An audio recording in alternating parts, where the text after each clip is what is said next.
Welcome to the fish tank. Hey everybody, Fishman here. Welcome to another video. Before I get into the build here, I just wanted to show you this stuff. This is called egg crate. You can find it at pretty much any hardware store. It's usually in the lighting department and is used as a lighting shade in fluorescent fixtures. I use it for a lot of things. This is one of the things I like to use it for. This is a pair of Severums. They've had their first spawn, and because it's their first spawn, they decided to eat it.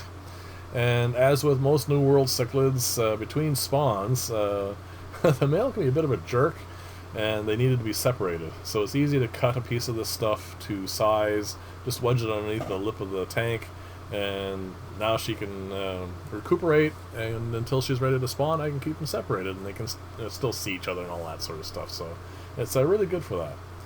It is also really good for filtration systems. I use it mostly for trickle filters for the trays, but in this case it's going to be the bottom tray for an Undergravel filter. For those of you who don't know what an Undergravel filter is, back when I was a teenager many years ago, I worked in a pet store, and every tank was run with one of these. What it is a tray. It fits on the bottom of the tank, and then there's two lift stacks or one lift stack, and gravel will go on top of that, and they use air to pull water up from underneath the plate, and the water will go down through the gravel, and that was the filtration system. So this tray is going to be the bottom, and what I'm doing here right now is I'm snipping out a hole so that I can have a lift stack. It's small, so I only need one, and what it's going to do is it's going to not quite sit on the bottom. I'm going to use a couple of pieces of small quarter-inch strips of scrap acrylic, and that's going to hold it up off the bottom, and that's going to give me a bit of a layer where the water can flow through quite easily. And the other thing is, because the gravel I'm going to be using is a finer grade than the holes, so it'll just fall right through, I'm going to use this nylon mesh. It's window screen. I got this many years ago. It's really good for a lot of stuff when you need, like I said, a finer grade than the 1 centimeter holes that are in the egg crate. So what I'm going to do here is that this is the tray that the Undergravel filter is going to fit in. And then what I'm going to do is just cut the screen to size, and it is going to fit on top of the egg crate to keep the gravel where it needs to be. Now the reason why I'm using this tray is the big problem with Undergravel filters, like the ones original ones, the ones that fit underneath the whole tank, is as the tank ages, there can be a buildup of organic matter underneath that plate, and that can cause toxins and other anaerobic situations, and the only way to fix that was to take the whole tank apart and clean it. So now, with just this tray being the Undergravel filter, if there's an issue, I can just pull the tray out and clean it and reset it up in a matter of minutes, and I don't have to take the whole tank apart. And that's the whole idea behind this. Now that's the lift stack, and that's where it's going to fit in the hole. And all I need to do now is adjust the screen so that it will fit over that. And these are the two strips of scrap acrylic that I told you about. They're just spacers. They're going to fit in like that parallel so that, like I said, there's a gap underneath so they have reasonably good water flow. And then the stack's going to fit on top of that. This layout is actually pretty similar to what I did for the desktop frog tank. And in that case, unfortunately, because it was so tiny, it was underneath the entire tank, and I used a mag drive pump to cause the flow to go through instead of a lift stack. But like I said, in principle, it's pretty much the same sort of thing. And of course, because it's underneath the whole tank, if it got dirty, I had to clean the whole thing out. But then again, also because it's a small desktop frog tank, it's actually pretty easy to do. This should actually end up working out quite well, I think. It's in principle, should be no more difficult to operate than a box filter, because it's pretty much just that.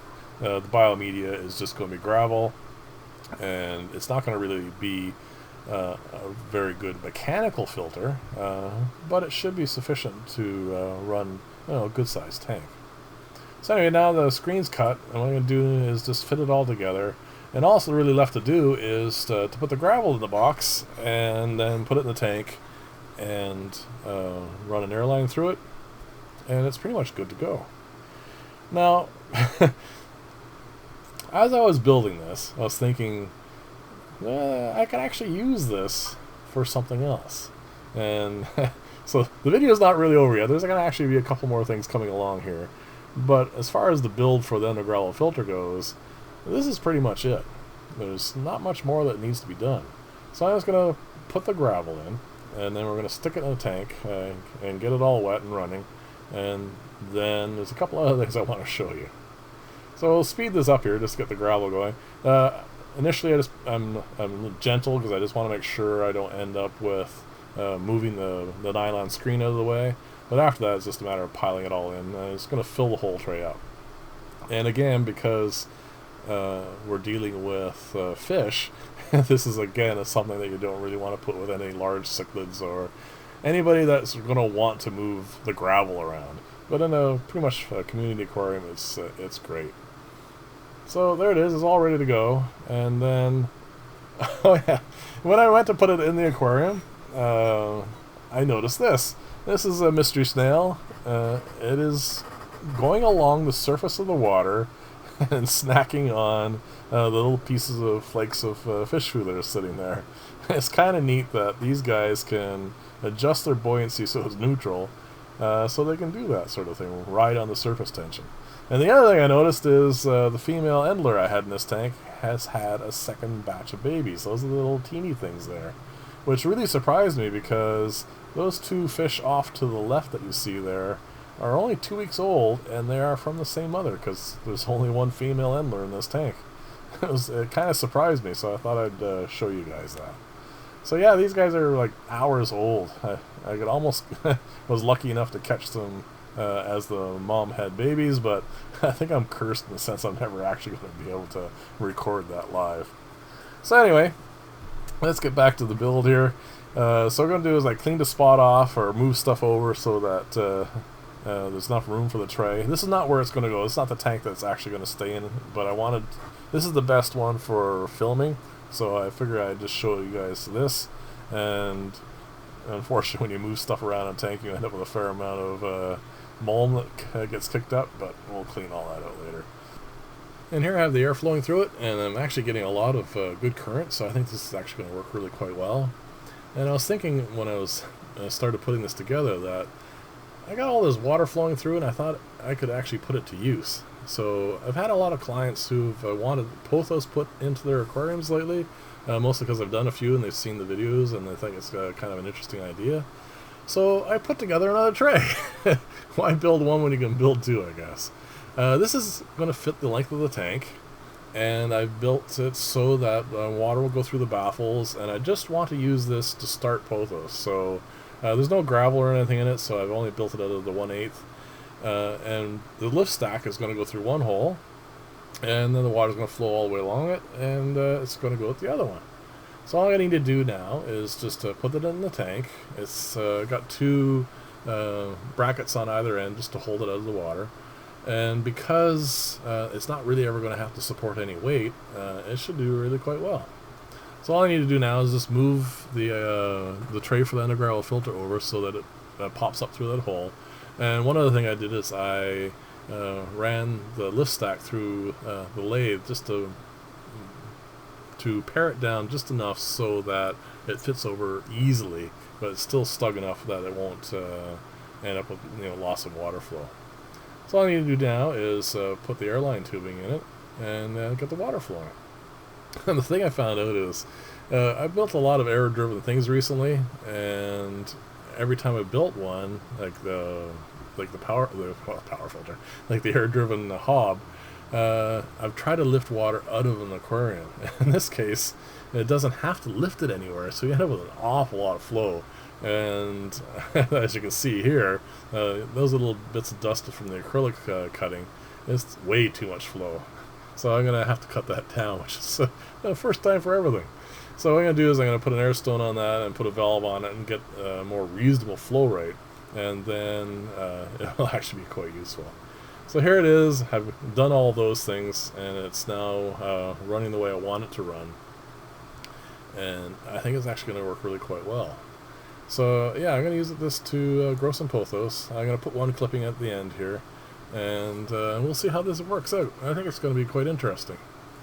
So anyway, thank you for watching. If you like this style of video, please like and or subscribe. And what I'm going to do is I'm going to leave off the end of this video with me putting one piece of pothos in. And I actually have a bunch of different varieties that I've run across from various clients and whatnot. And what I'm going to do in future videos when I do updates on this, I'm going to show you those and see how many roots we can get built in this. So even with it cut down, you can see there's a fair amount of flow going through that. That's I think a 3/8 inch drill hole that I put there, and that's that's not a lot of current. So I think we're going to get a lot of flow by here, and I think pothos will definitely do well because it always does. But I may also provide enough additional filtration that might notice a difference in the chemistry. Who knows? So anyway, I'm going to let this run, and as the weeks go by, I'm sure it'll pop up in videos from time to time, and we'll just see how this all works out. Though I don't really suspect there's going to be any hiccups with this style, because Undergravel filters have been around forever, and this is, like I said, just a new twist on an old thing. So anyway, thanks again for watching, and I will see you in the next video. Bye for now.